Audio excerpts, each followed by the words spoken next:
자, 오늘은 미련한 자와 슬기로운 자라는 제목으로 말씀을 전하겠습니다. 미련하다는 건 영어로 보니까 foolish라고 해요. foolish.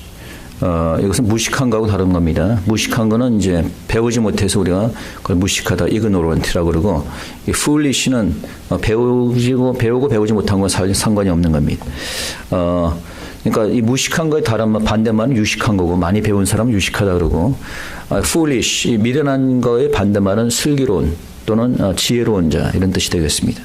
그렇기 때문에 우리가 공부를 많이 해도, 공부를 많이 배워서 유식해도 미련한 자가 있는 반면에 공부를 많이 못하고 무식한 사람이라도 하더라도 이 지혜로운, 슬기로운 자가 있다라고 하는 거죠. 근데 이 세상에는 참 미련한 자들이 너무 많습니다. 다시 말해서 바보 같은 자들이 많다는 거죠. 그렇기 때문에 악한 자들이 사기를 치고, 그래도 다 사기치고 사기당하는 겁니다. 뭐 CNN이나 지금 여기 주류 언론들이 다 이 가짜 이 뉴스를 갖다 방영합니다. 얼마 전에 CNN의 직원이 여러분도 들었겠지만 CNN 직원이 사장과의 전화 통화를 갖다가 녹음한 걸 갖다 공개를 했어요. 그 사장이 노골적으로 가짜 뉴스를 방영하라고 이렇게 지시를 했습니다. 그게 이제 녹음을 한 걸 갖다가 이 공개를 해버렸어요. 자, 이 정도 되면은 그동안 몰랐던 사람들도 깨달아야 되는데, 이 방송이라는 것이 참 믿지 못할 것이구나 깨달아야 되는데, 아직도 그런 가짜 뉴스를 믿고 있는 사람들이 많다라고 하는 거예요. 왜 그렇습니까? 미련하기 때문에. 그러니까 세상의 속임수에 이 쇠뇌가 되어버린 거예요. 쇠뇌가. 예를 들자면은 그렇습니다. 일부 사람들이 이제 요즘 뭐 사회주의가 나오는데, 여러분 사회주의라고 하는 것은 북한이나 중국과 같은 공산 국가가 가지고 있는 정치 시스템이 사회주의입니다. 근데 이제 사회주의를 갖다가 자꾸 퍼뜨리는 이 자들이 이제 어떻게 얘기를 하냐면은, 야, 이 자본주의, 우리가 잘 살고 있는 이 자유민주주의 자본주의는 불공평하다는 거예요. 잘 사는 사람 너무 잘 살고 못 사는 사람 찢어지게 가난하게 산다는 거죠. 잘못됐다는 거예요. 그러니까 모두가 평등하게 살아야 한다는 거예요. 이게 이제 사회주의를 부르짖는 사람이 이렇게 얘기합니다. 그러니까 특히 가난한 사람들한테는 이게 굉장히 호감이 가는 거예요. 그래, 맞아. 평등하게 살아야지라고 생각을 합니다. 그래서 이제 아는 사람 아시겠지만은 이 사회주의를 모르는 사람들이 하도 많아가지고 거기 속아 넘어가서 어떤 교수가 이제 강의를 하면서 학생들에게, 자, 니네들이 사회주의가 좋지라고 하니까, 좋습니다. 평등하게 사니까. 그래, 알았어. 그러면 이번 학기부터는 사회주의식으로 내가 너에게 점수를 주겠다. 그러니까 공부를 잘하는 학생이나 못하는 사람은 다 똑같이 평균해서 점수를 주겠다 했더니, 다들 좋아하는 거예요. 좋습니다. 그래갖고 이제 첫 시험을 봤습니다. 어떤 사람은 A학점을 받고, 어떤 사람은 B학점을 받고, 어떤 사람은 C학점을 받고, D학점을 받고, F학점을 받고, 여러 종류가 있겠죠. 평균을 했더니 B학점이 나왔어요. 다 B학점을 줬습니다. 그랬더니 공부를 안 했던 사람들은 C학점, C학점 받은 사람 좋아한 겁니다. 나 B학점 받으니까 얼마나 좋아요. 그러나 이제 공부를 열심히 하고 A학점 받은 사람들은, 이게 지금 불만인 거예요. 나는 열심히 해서 A학점 받았는데 B로 떨어진 거예요. 그러니까 이제 그 다음 시험에는 A학점 학생이 공부를 하겠어요, 안 하겠어요? 안 하는 거예요. 그러니까 두 번째 중간고사를 봤는데, 그 다음에 보니까 평균을 내보니까 C학점이 나왔어요. 그래도 역시 D학점을 받은 사람 좋아했겠지만은, 이제는 A학점 아니라 이제 B학점 받은 사람까지 불만인 거예요. 내가 공부할 필요가 없구나. 어차피 C학점 받는 거 아예 하지 말자. 마지막 학기말 시험 때 평균을 냈더니 F학점이 나왔습니다. 이게 바로 사회주의라는 거예요, 사회주의. 우리가 볼 때는 겉으로 볼 때는 평등하다 하니까 좋아 보이지만은, 그게 다 평등하게 한다면은 누가 일을 하겠어요? 다 똑같이 일을 열심히 하는 사람이나 적게 하는 사람이나 다 똑같이 10,000원씩 준다면은 어느 누가 열심히 하겠냐는 거예요. 그래 안 그래요? 그러다 보니까 이 사회주의를 택한 나라들은 다 못 사는 거예요. 예를 들자면 베네수엘라 그렇습니다. 베네수엘라는 남미에서 가장 잘 사는 나라였습니다. 그런데 사회주의 정권이 들어선 이후로 10년 만에 나라가 폭삭 망해버렸어요. 먹을 것이 없어갖고 쓰레기통을 뒤지고 있어요. 화폐 가치가 떨어져갖고 바나나 하나 살려면은 여행용 가방 하나 들어갖고 그 많은 돈을 가지고 살 수가 있을 정도예요. 다 망해버린 거예요. 왜 이렇게 됐습니까? 국민들이 어리석으니까. foolish해서. 어리석은 자는 이 망할 때까지 모르는 거예요. 망할 때까지. 그래서 어리석은 국민이 많은 나라는 가난하게 살 수밖에 없는 겁니다. 그러나 지혜로운 슬기로운 그러한 국민이 사는 나라는 이 미국과 같이 자유민주주의 국가에서 이게 부자와 같이 잘 살게 되는 거예요. 자, 그래서 오늘 본문이 주는 교훈은 무엇이냐? 자, 오늘 본문의 줄거리를 여러분이 다시 한번 살펴보면은 이렇습니다. 예수님께서 천국을 설명을 하면서 신랑을 맞이하러 가기 위한 신부 10처녀의 예를 들고 있습니다. 자, 10처녀 중에 5처녀는 슬기로운 처녀로서 등과 기름을 가지고 신랑을 맞이러 나갔습니다. 그리고 나머지 5처녀는 foolish, 미련한 자로서 등만 가지고 나갔습니다.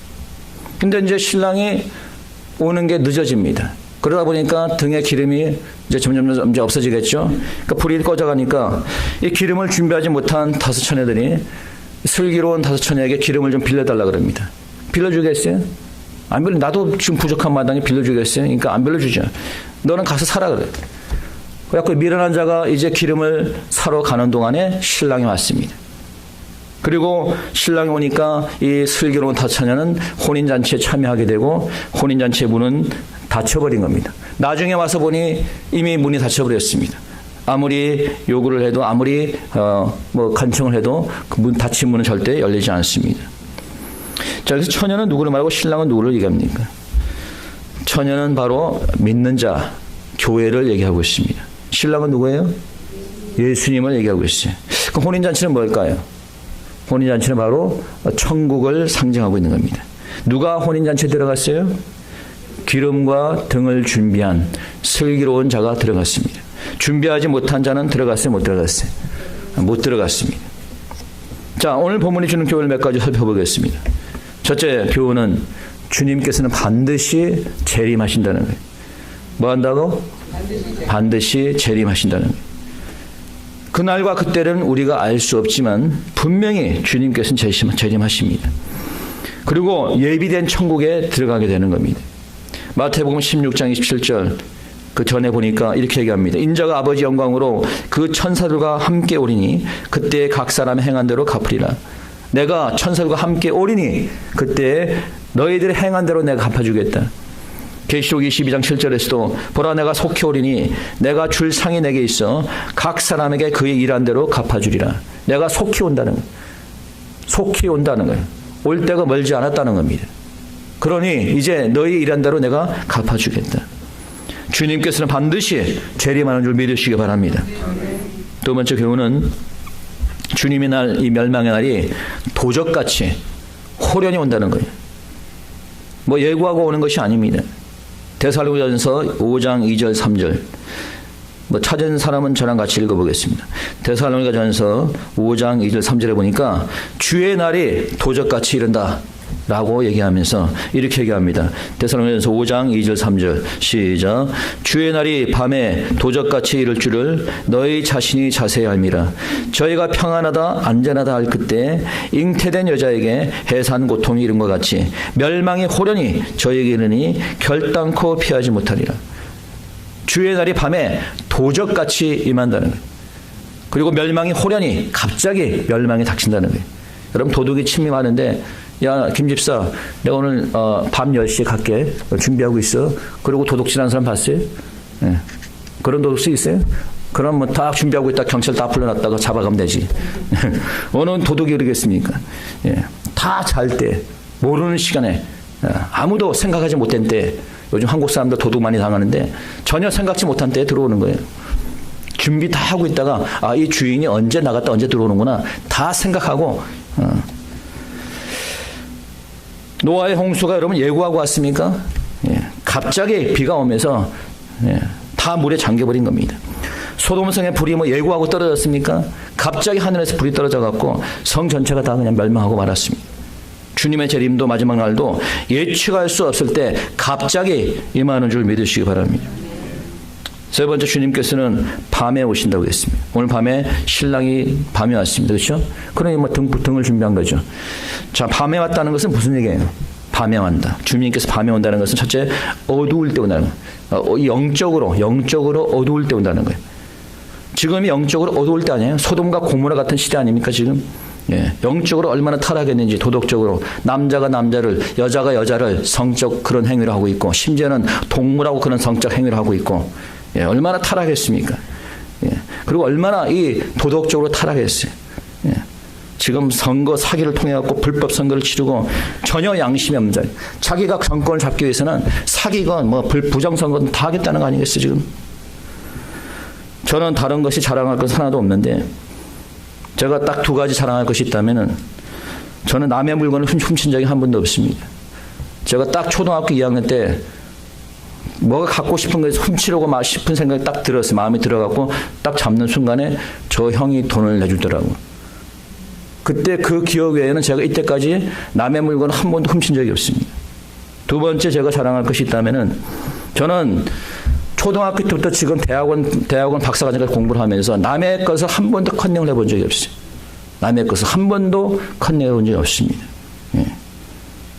그렇다고 제가 뭐 완전 정직하고 제가 뭐 의롭다는 거 아니에요. 저는 뭐 여러분보다 더 죄가 많은 사람들이죠. 그런데 이 두 가지는 제가 확실히 지켰습니다. 예. 절대 남의 것 보지 않고 컨닝하지 않았습니다. 부정하지 않았어요. 이 시대는 이런 부정, 정직이라는 걸 찾아볼 수가 없어요. 자신이 원하는 것은 불법, 부정을 저지르려고도 괜찮은 거예요. 자기 당이면 용서가 되는 거예요. 예. 영적으로도 마찬가지예요. 공공연히 하나님을 대적하고 있어요. 엊그제 보니까 캐나다에서 뭐 바이러스 시대에 예배를 드렸다고 그 저지가 판사가 35,000불의 벌금을 때렸어요. 35,000불. 이 시대가 지금 이렇게 어두운 시대라는 거예요. 캄캄한 밤이라는 겁니다. 이 말은 무슨 얘기예요? 주님이 오실 때 같아 가깝다는 거예요. 지금. 두 번째, 밤에 온다는 것은 모든 사람이 잘 때 온다는 거예요. 잘 때. 잔다는 것은 영적으로 자고 있다는 거예요. 영적으로 자고 있을 때 그때 오는 겁니다. 이제 세상은 갈수록 영적으로 다 자는 시대가 될 겁니다. 깨어나는 사람보다는 자는 사람이 더 많아진다라고 하는 거예요.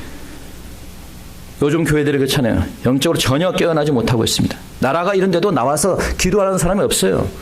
나라가 어려우면 더 기도하는 사람이 많아야 되는데 이상하게 나라가 어렵고 더 힘든데 기도하는 사람 더 없어집니다. 희한하죠. 바이러스 창궐하고 이런데 나와서 기도하는 사람이 없어요. 오히려 교회 가면 뭐라 그럽니다. 이상한 사람들이에요. 아니 직장은 다니고 식당 가서 밥은 먹으면서 교회 다니는 걸 갖다 뭐라 그래요. 바이러스 창궐한데 교회를 간다 그래요.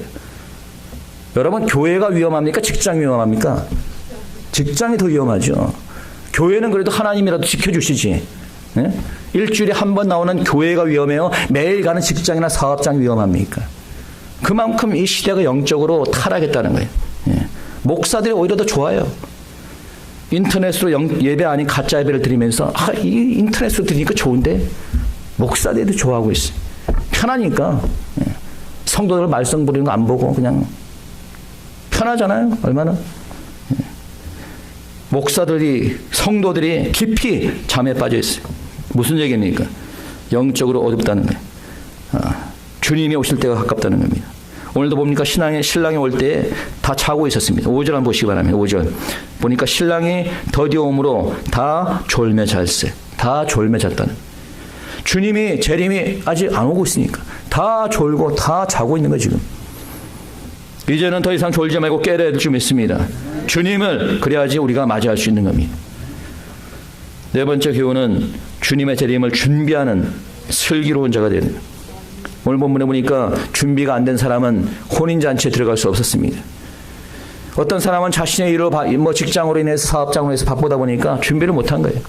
어떤 사람은 게을러서 준비를 못한 겁니다. 어떤 사람 준비하라고 지도자가 말을 하고 하는데도 그 말을 무시하고 준비를 안 한 겁니다. 자, 이 미련한 처녀들이 기름이 떨어지자 이 슬기로운 처녀들에게 기름을 구워달라고 얘기합니다. 한번 읽어봅시다. 8절입니다. 8절. 다 같이 큰 소리로 시작. 미련한 자들이 슬기 있는 자들에게 이르되 우리 등불이 꺼져가니 너희 기름을 좀 나눠달라 하거늘 슬기 있는 자들이 대답하여 가로되 계속해서 우리와 너희의 쓰기에 다 부족할까 하노니 차라리 파는 자들에게 가서 너희 쓸 것을 사라. 어느 누가 대신해서 기름을 준비해 주겠습니다. 내 건 내가 준비하는 거예요. 내가 준비하는 겁니다. 목사가 여러분들을 위해서 대신 준비해 주는 것이 아니라 여러분 스스로가 주님의 재림을 준비해야 되는 겁니다. 미련한 다섯 처녀같이 되지 마시기 바랍니다. 슬기로운 처녀와 같이 주님의 재림을 준비하는 여러분 되시길 축원합니다. 자, 그러면 어떻게 우리가 무엇을 어떻게 준비해야 되느냐? 첫째는 우리가 깨어서 깨어서.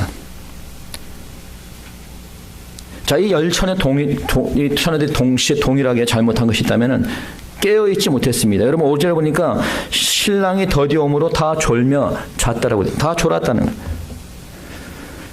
자, 그나마 신랑이 올 때쯤 돼서 맞으러 나오는 소리가 있었습니다. 6절입니다. 읽어봅시다. 6절 다 같이 시작. 밤중에 소리가 나되 보라 신랑이로다 맞으러 나오라 하며. 자, 이 소리는 어디에 났을까요? 자, 이 소리는 봐서 무슨 소리입니까? 선지자들의 소리입니다. 지금도 복음 전하는 자들이 외치는 소리입니다. 깨어있는 목사들이 이제 주님이 올 때가 가까웠으니 이제 깨어나라는 거예요. 몇몇 목사들이 그렇게 부르짖고 있습니다. 그 말씀을 듣고 늦게나마 깨어나면 다행인데, 제가 2015년부터 마지막 때가 가까운 것을 느끼고 그때부터 제가 계시록과 다니엘서를 통해 가지고 사람들에게 예언의 말씀을 전했습니다. 때로는 부흥집회를 통해서 전하기도 하고 때로는 SNS를 통해서 전하기도 하고, 제가 전할 때 5년 전만 하더라도 너무 심지어는 목사들까지 자는 사람들이 대부분이었어요. 지금은 조금 소수지만은 그래도 깨어나는 사람들이 있습니다. 그나마 말씀을 듣고 깨어나는 사람이 있으면 다행이에요. 아직도 깨어나지 못하고 자는 사람들이 대부분입니다. 우리 모두는 영적으로 자지 말고 깨어서 준비해야 되는 줄 믿습니다. 둘째, 우리는 모두 등을 준비해야 됩니다. 자, 뭘 준비하라고요? 등을 준비합니다. 자, 오늘 열차를 모두 등을 준비했습니다. 등이라는 건 뭡니까? 어둠을 밝히는 거 아니에요? 자, 이 등은 바로 빛을 상징하고 바로 이것은 하나님의 말씀을 상징하는 겁니다. 주님이 오시는데 이 어두운 밤 속에서 주님을 마중나기 위해서 등이 필요한 거예요. 말씀입니다. 등으로 어둠을 밝혀야 되는 것이죠. 그래야지 우리가 밝히 볼 수가 있어요. 우리가 말씀을 알지 못하면 어두운 세상을 볼 수가 없는 거예요. 말씀을 알아야지 어두운 세상에 일어나는 일들이 내 눈에 보이는 겁니다. 사람들이 세상을 보질 못해요. 누가 좋은 사람이고 누가 나쁜 사람인지, 누가 좋은 목자고 누가 사이비 목자인지 보지를 못해요. 누가 좋은 정치인이고 누가 나쁜 정치인인지 깨닫지를 못해요. 왜? 말씀을 몰라요. 아직도 영적 눈을 뜨지 못한 사람은 뭐 트럼프가 나쁜 사람이라고 생각하는 사람들이 있습니다. 그리고 오바마나 클린턴, 뭐 공화당 부시 같은 사람들을 오히려 좋게 생각합니다. 저도 5, 6년 전만 하더라도 제가 공화당이니까 뭐 민주당이라고 하면 나쁘다는 거 아니에요. 저도 제가 줄곧 공화당이었으니까 부시를 당연히 좋은 사람으로 생각했었습니다. 저도 5, 6년 전만 하더라도. 그런데 이 부시라는 사람이 악한 딥스테이트에 속한 사람이라는 거예요. 지금은 악한 자들이, 딥스테이트 악한 자들이 공화당이나 민주당이나 할 것 없이 다 침투에 들어가 있다라고 하는 거예요. 제가 이 얘기하면 뭐 정치 얘기 같은 소리 하지 마세요. 이게 정치 가운데 악한 영이 역사하는 거예요. 그걸 보라는 거예요, 지금. 그걸 보지 못하면은 그가 이제 눈이 가려져 가지고 여러분이 깨닫지 못하는 거예요. 그걸 볼 수 있어야 되는데 그거는 여러분이 말씀이 들어갈 때 볼 수가 있는 겁니다. 왜 사람들이 그걸 보지 못하느냐? 세상의 미디어, 세상의 말에 귀를 기울이기 때문에. 세상의 말에 이미 세뇌가 되어버린 겁니다. 여러분, 아까도 얘기했지만 세뇌가 된 사람들은요, 그 뇌를 고치기가 굉장히 힘듭니다. 그 뇌를. 그래서 소련의 KGB로 있던 미국으로 망명한 사람이 뭐라 그랬냐면은 사회주의를 지식으로 배운 사람은 결코 사회주의를 그 나쁜 것을 깨닫지 못한다는 거예요. 아오지 탄광에 들어갈 때서 비로소 그때 깨닫는다는 거예요. 왜? 세뇌가 됐기 때문에. 하나님의 말씀에 귀를 기울이는 자는 선과 악을 구별할 수 있는 겁니다. 말씀을 제대로 알고 믿으면 어두운 세상에서 일어난 일들을 우리가 밝히 보게 되는 겁니다. 그러나 말씀을 모르면 어두움 속에서 그냥 소경처럼 사는 거예요. 말씀의 등을 준비하신 여러분 되시기 축원합니다. 자, 뭘 준비하라고요? 말씀. 자, 말씀의 등을 준비하라 그랬는데, 그러면은 그 다음에 뭘 준비해야 될까요? 등을 준비했으니까. 예, 기름을 준비해야 돼요. 등이 아무리 있어도 기름이 다 떨어지면 그 등은 빛을 발휘할 수 있어요, 없어요? 없는 겁니다. 그 기름을 준비해야 되는데, 여기서 기름은 뭘 얘기하냐면, 첫째, 이 기름은 하나님의 은혜와 믿음의 기름입니다. 여러분, 우리가 어떻게 구원받습니까? 어떻게 구원받아요? 기본 아니에요? 다 공부했잖아요. 무엇으로 구원받아요? 예. 믿음으로, 은혜와 믿음으로 구원받는 거죠. 에베소 2장 8절에서 그러므로 너희가 하나님의 은혜로 말미암아 믿음으로 구원을 얻었나니 이것이 너희에게서 난 것이 아니요 무엇이다? 하나님의 선물이다. 우리가 은혜와 믿음으로 구원을 받아요. 그런데 하나님의 말씀은 안다고만 능력이 생기는 게 아닙니다. 여러분들이 교회를 10년, 20년 다녀도 능력이 안 생기는 것은 그 말씀을 믿음과 화합하지 못했기 때문이에요. 이번에 부정선거를 조사하는 그 법률팀에 한 변호사 한 분 중에 린 우드 변호사라는 사람이 있어요. 아주 똑똑한 사람인데 신실한 크리스찬이에요. 신실한 크리스찬. 기도를 하는데 저는 목사가 기도하는 줄 알았어요. 평신도입니다. 변호사예요. 예. 근데 뭐 변호사니까 얼마나 공부를 많이 했겠어요. 똑똑하죠. 근데 이 사람이 뭐라고 간증을 하냐면은 자기가 성경도 읽어보고 하나님을 찾으려고 성경도 읽어보고 이런저런 책 막 읽어봤는데 도저히 그 하나님의 존재를 알 수가 없다라는 그 지식자, 그 지혜로운 인텔리전트한 그 사람이 성경을 읽어보고 아무리 이 책 저 책 다 봐도 하나님의 존재를 내가 알 수가 없더라는 거예요. 그러나 자기가 무조건 하나님 믿고 난 이후에 보니까 그 다음에는 너무도 하나님의 살아계신 증거가 여기저기 널려 있다라는 거예요. 무슨 얘기입니까? 말씀의 능력이 없는 것은 믿음으로 화합하지 않았기 때문이라는 거예요. 말씀의 등 위에 믿음의 기름을 부어 넣으시기 바랍니다. 두 번째 이 기름은 성령을 상징하는 겁니다. 성령이 없으면 우리가 능력을 받을 수가 없습니다. 제 말이 아니라 성경에서 얘기하죠. 사도행전 1장 8절에서 뭐라고 얘기합니까? 오직 성령이 너에게 임하시면 너희가 뭘 받고? 권능을 받고 예루살렘과 온 유대와 어떻게? 사마리아 땅끝까지 이르러 내 증인이 되리라. 우리가 하나님의 말씀 증거, 복음 증거의 증인이 될 수 있는 것은 내가 뭘 받아야 돼요? 성령을 받아야지 능력이 생기는 거예요. 말씀이 없이 기도만 한다고 능력이 생기는 게 아닙니다.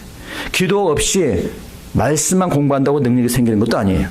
말씀과 기도를 병행할 때에 그 능력이 함께 하는 겁니다.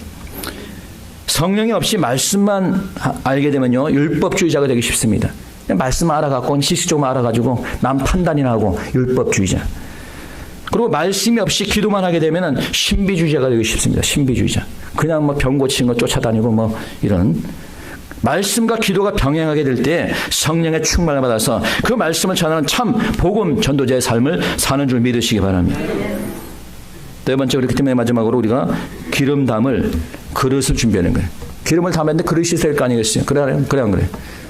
뭐 손에다 담아가지고 하실래요? 기름은? 그릇이 있어요. 그릇이. 열왕기하에 보게 되면은 가난에 찢어지게 가난한 여자가 나옵니다. 빚으로 인해서 종으로 팔려갈 신세가 됐어요. 이 여인이. 그러다가 엘리사라고 하는 선지자를 만나게 됩니다. 자, 이 엘리사라는 선지자의 여인을 보니까 참 찢어지게 가난한 거예요. 갖고 있는 게 기름 한 병밖에 없어요. 뭐 옛날에 기름이 귀한 거였거든. 그래서 이제 엘리사가 이 여인에게 얘기합니다. 이웃에 가서 그릇을 빌려오신 대로 다 빌려와라. 그러니까 막 수많은 그릇을 다 빌려왔겠죠. 그 기름을, 네가 갖고 있는 기름을 그 그릇에 쏟아라 그랬어요. 하나, 둘, 셋, 넷, 10개, 100개 그릇에 쏟는데 계속해서 기름이 나오는 거예요. 기름이. 그 기적적인 역사가 나타난 겁니다. 그런데 그 기적의 역사는 무엇을 준비했기 때문에 나타난 거예요? 그릇을 준비했기 때문에 나타난 거예요. 우리가 기름을 채우려면 마음의 그릇이 준비되어야 된다는 거예요. 하나님의 은혜도 성령도 우리 마음에 채워지게 되는 겁니다. 내가 하나님의 성령을 사모하는 그릇이 될 때 성령이 충만하게 임하는 겁니다. 내가 하나님의 말씀을 받기 원하는 그 은혜의 그릇이 될 때 말씀으로 은혜를 받게 되는 거예요. 그래서 제가 여러분에게 얘기하는 게 교회 나와서 그냥 커피나 마시지 말고 일찍 와서 교회 와서 기도하면서 미리 오늘 본문 내용이 무언가 한번 읽어보고 기도할 만한 마음을 준비하라는 거예요. 그러면 그 은혜가 더 크게 임하게 되는 겁니다. 성령을 사모하는 마음으로 준비된 사람에게 하나님께서 성령을 부어주시는 줄 믿으시기 바랍니다. 말씀을 사모하는 그런 준비된 그릇에게 하나님의 말씀의 은혜가 임하는 줄 믿으시기 바랍니다. 천국을 사모하는 그 마음속에 휴거와 부활의 축복이 임하는 줄 믿으시기 바랍니다. 마음의 그릇으로 준비하는 여러분 되시기 축원합니다. 저는 준비성이 좀 철저한 편입니다. 다른 사람에 비해서. 제가 여행을 가면은 한 주 전부터 제가 준비를 해요. 내가 무엇을 가지고 갈 것인가, 가서 무엇을 할 것인가 다 준비를 합니다. 저는 설교도 그렇습니다. 저는 철저히 준비를 합니다. 근데 준비를 하는 가운데 제가 느끼는 것이 뭐냐면 이 준비를 하는 가운데 성령이 임하는 것을 느껴요. 준비를 하는 가운데 하나님의 은혜가 임하는 걸 느낍니다. 근데 어떤 이상한 자가 옛날에 한번 우리 교회에 왔던 사람인데 뭐 목사님 뭐 설교 준비를 하세요. 그냥 뭐 준비 없이 그날 주는 말씀으로 하면 되지 뭐. 이게 하나님 주시는 말씀일까요? 준비 없이 그냥 주는 말씀이 하나님께서 주는 말씀일까요? 예. 성령이 그렇게 준비가 안 된 마음에 임하겠습니까? 성경도 안 보고 준비도 안 한 그 가운데 하나의 말씀을 주시겠습니까? 성령은 우리가 말씀으로 열심히 준비하는 가운데 임하게 되는 겁니다. 하나님의 은혜도 우리가 준비하는 가운데 임하게 되는 겁니다. 주님의 재림도 우리가 준비하는 가운데 갑작스런 휴거가 일어나게 되는 겁니다. 우리 교회 한 학생이 중학생, 고등학생이 며칠 전에 휴거의 꿈을 꿨다 그래요. 나중에 한번 간증한 건 들어봤으면 좋겠습니다. 휴거의 꿈을 꿨다 그래요. 여러분도 알다시피 요엘서도 그렇고 사도행전에서도 말하기를 이제 마지막 때가 되면은 자녀들은 예언을 할 것이고 젊은이들은 환상을 보고 늙은이들은 꿈을 꿀 것이다 라고 얘기했습니다. 이제 마지막 때가 보니까 우리 젊은 학생이 환상을 보고 꿈을 꿨는데 휴거의 꿈을 꿨습니다. 여러분 그 휴거는 그러나 그 휴거의 은혜는 어떻게 이루어지느냐? 이 미련한 다섯 처녀가 되어서는 이루어질 수가 없는 겁니다. 슬기로운 다섯 처녀처럼 등과 기름을 준비할 때 휴거의 은혜도 임하게 되는 겁니다. 말씀의 등불을 준비하시기 바랍니다. 믿음의 기름을 준비하시기 바랍니다. 기도의 기름을 준비하시기 바랍니다. 그래야 성령의 충만을 받는 저와 여러분이 될 수 있기를 소원합니다. 이 시간을 다 같이 함께 통성으로 기도하겠습니다. 기도할 때 오늘 시간 말씀을 생각하시면서 함께 은혜 가운데 우리가 이제 마지막 때가 가깝습니다. 주님의 재림이 가깝습니다. 이 시대가 어둡습니다. 이제 주님의 재림을 준비하는 우리의 심령이 되기를 원합니다. 다 같이 통성으로 기도하겠습니다. 기도드립시다.